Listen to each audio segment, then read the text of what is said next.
হুপে কাপড় সেট করার জন্য প্রথমে একটি হুপের ইনার এবং আউটার হুপটাকে আলাদা করে নেবেন।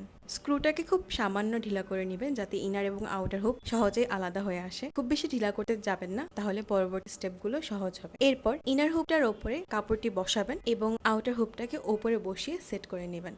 সেট করার পর স্ক্রুটাকে যতটুকু পারবেন টাইট করে নেবেন। এরপর যে কোনো এক পাশ থেকে শুরু করে খুব অল্প অল্প করে ঘুরিয়ে ঘুরিয়ে একটু একটু করে টান টান করে নেবেন। একবারে অনেকটুকু টানতে যাবেন না, তাহলে আপনার যদি ডিজাইন আঁকা থাকে তা নষ্ট হয়ে যাবে। এছাড়া ডিজাইন যদি পরেও আঁকেন তাও নষ্ট হয়ে যাবে। আপনার কাছে যদি খুব ঢিলা মনে হয় ফ্যাব্রিকটি, তাহলে আবার প্রয়োজন পড়লে স্ক্রু ড্রাইভার দিয়ে স্ক্রুটাকে টাইট করে নেবেন।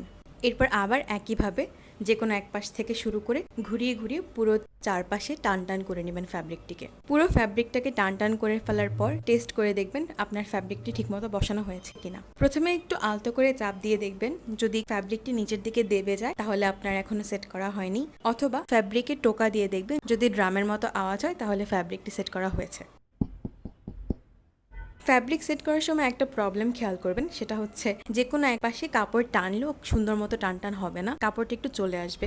হুপগুলোকে যখন মেশিন দিয়ে তৈরি করা হয় তখন তারা অনেক বেশি প্রেসার দিয়ে তৈরি করে থাকেন, তাই কোনো রকমের ফাঁকা জায়গা থাকে না। আমরা যখন খুলে আবার সেট করি তখন একটা ফাঁকা জায়গা তৈরি হয়ে যায়। তাই হুপটাকে ব্যবহার করার আগেই যে কোনো এক পাশে একটু সোজা দাগ টেনে নেবেন। এরপর যখন ফ্যাব্রিক সেট করবেন তখন দুইটা দাগ বরাবর বসিয়ে নেবেন, তাহলে আর সমস্যাটা হবে না।